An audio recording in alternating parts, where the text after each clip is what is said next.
You ever meet someone who seems to think the world revolves around them? That was Karen. She wasn't just your average neighbor. She was the kind of person who believed rules were suggestions and that she had the ultimate authority in every neighborhood dispute. But nothing could have prepared me for what happened when Karen decided to build her dream pool house on land that didn't exactly belong to her. It all started on a sunny morning when I stepped outside to check my property lines. There it was, Karen, clipboard in hand, measuring tapes stretched across my abandoned side lot. She had that smug grin, the one that immediately triggers a warning in your brain. Trouble is coming. She was talking to the HOA, waving around plans and diagrams, claiming that this land was hers, or at least that I had no right to use it. And honestly, I had no idea she had it in her to go that far. See, Karen had been in the HOA long enough to know how to manipulate the system. She was the self-appointed queen of the neighborhood, enforcing rules nobody else even noticed. But this was different. She wasn't just barking about lawn heights or mailbox colors. She was trying to take land that I legally owned, or at least land that had been forgotten for years and had a 20-year deed proving ownership. At first I tried the polite approach. I walked up to her, smiled and said, "Hey Karen, can we talk about this before things escalate?" She rolled her eyes, dismissing me like I was just another obstacle. That's when the first warning signs appeared. She had already started sketching her pool house, mapping out rooms, pool size, even imagining where the lounge chairs would go. And the worst part? The HOA was listening. They were nodding along, jotting down notes, ready to rubber stamp her ideas without checking the legal ownership. My stomach sank. I knew that if I didn't act fast, this could escalate into a full-blown battle. But here's the kicker. That abandoned lot, the one she thought she could claim, had a secret. A 20-year-old deed tucked away in the county archives. It wasn't just a piece of paper. It was my ticket to stopping Karen before she turned her fantasy into a reality that could legally ruin me. So I took a deep breath, gathered the deed, and prepared for what would become the most intense confrontation of my life. I knew Karen wouldn't back down easily, and the HOA? Well, they were not exactly on my side, but I had something even stronger. Facts, proof, and determination. What happened next would shock not just Karen, but everyone in our neighborhood. When I walked into the county office, my heart was pounding like a drum. I had spent hours digging through dusty files, scanning old maps, and finally, there it was, the deed. Faded, yellowed, and slightly torn at the edges. It was a legal proof that the lot Karen thought she could claim had belonged to me for over 2 decades. The excitement I felt was instant, but I also knew that presenting this to Karen and the HOA would be a battle. Karen was already halfway through her plans. She had sketches of the pool house, a proposed patio, even a mini fountain. Every little detail screamed Karen's fantasy, and none of it considered anyone else's property rights. When she found out I had the deed, her eyes widened. But not in fear. No, it was a mixture of disbelief and anger. I could practically see the gears turning in her head, trying to find a loophole, some tiny technicality to argue her way out of it. I scheduled a meeting with the HOA board. Karen showed up, of course, dressed in her usual pristine attire, clipboard in hand, ready to argue. I calmly placed the deed on the table, letting it speak louder than any words I could say. The board members glanced at it, their expressions shifting. You could see the tension in the room. Suddenly, the very same rules Karen had been using to intimidate everyone seemed to vanish.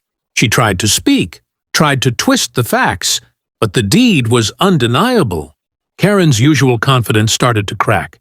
Her voice, which had been booming and authoritative just minutes before, now wavered. She was flustered, flipping through her own papers, realizing that the foundation of her argument was crumbling. It was like watching a storm slowly losing power. Fierce at first, then faltering, then gone. But Karen wasn't ready to give up completely. She began whispering to the HOA, trying to sway them, painting a story of neglect and abandoned land. Yet, Every word she spoke fell flat. I had the proof, and the truth was on my side. The room, once filled with uncertainty, now leaned in my favor.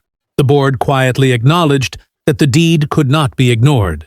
That day, Karen learned a hard lesson. No amount of planning, no matter how elaborate, could override legal ownership.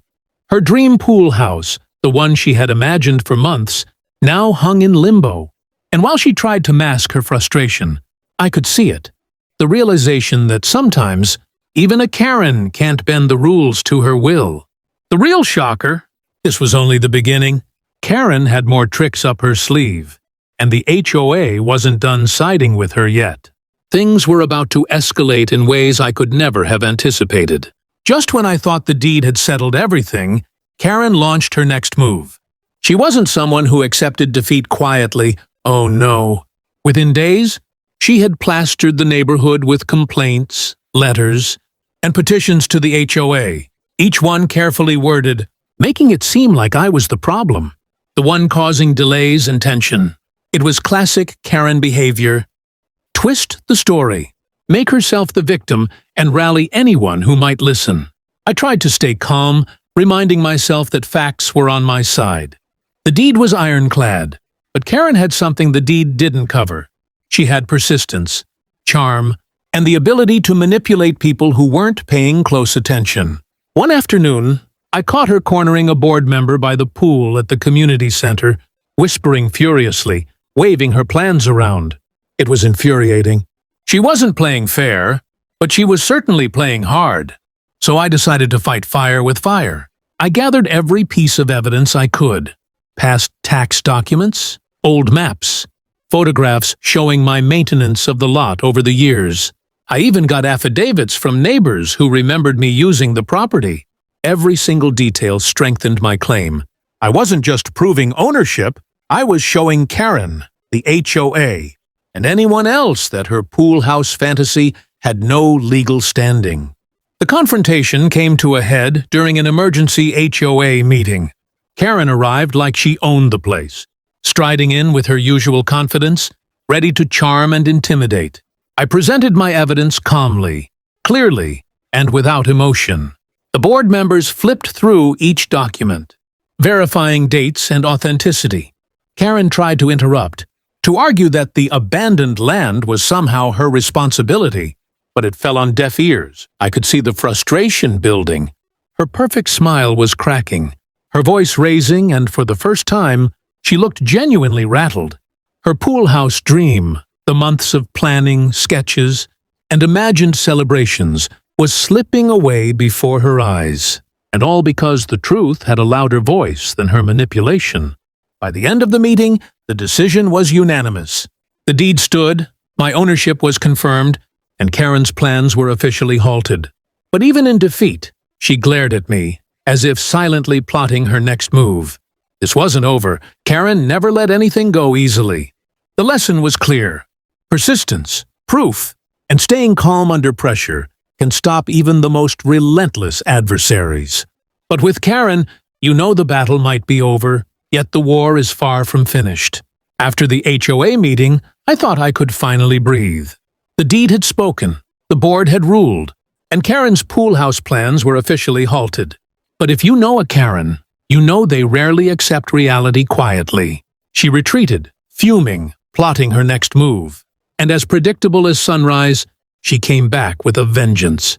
The following week, I found notices tacked to my property and my mailbox. Legal, jargon designed to intimidate. Karen had hired a lawyer, claiming technicalities, errors in the deed, and even questioning my right to maintain the lot. It was exhausting. Every day brought a new challenge, a new argument, a new attempt to push me out. But I refused to back down. I had proof, I had the law, and I had patience. 3 things Karen underestimated. I decided it was time to confront her directly. Not with yelling, not with threats, but with facts laid out clearly. I invited her for a discussion on my property line, right where her pool house would have been. She showed up, obviously expecting me to cave under pressure, but I calmly walked her through the deed, the maps, the photos, and the affidavits from neighbors. Each point I made was undeniable. Her smug expression faltered. The arguments she had planned evaporated under the weight of truth. Then came the moment that finally crushed her dream. I asked her one simple question.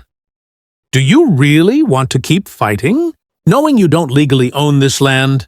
There was silence, her face twisted in frustration, realizing that she had spent months planning, petitioning, and scheming over something she could never legally claim. The pool house she had dreamed about, complete with lounge chairs, fountains, and perfect landscaping, wasn't going to happen. Not now, not ever. Karen stormed off, muttering and glaring. But there was no denying defeat this time. The neighborhood had watched, the HOA had seen, and the deed had spoken louder than her manipulation ever could. The property remained mine, intact, and free from the pool house fantasy that had threatened to invade it. In the end, Karen's dream collapsed, not because of me personally, but because truth and legality cannot be bent to fit someone's ego. It's a story of persistence, proof, and standing your ground. And while Karen may try again someday, for now, the lot remains exactly as it should. Mine, untouched, and safe. This experience taught me one vital lesson. When facing someone relentless like Karen, patience and preparation are more powerful than anger or fear. And sometimes, even the strongest dreams can crumble when they clash with reality. The battle is over, but the lesson lasts forever. Wow. Can you believe how Karen's dream pool house totally collapsed? If you enjoyed this story and want to see more wild HOA and neighborhood drama, hit that subscribe button and turn on notifications so you never miss a video. And I want to hear from you. Would you stand up to a Karen like this? Drop your thoughts in the comments below. If you found this video crazy or shocking, smash that like button to show some love. It really helps the channel grow. Trust me, you don't want to miss what happens next.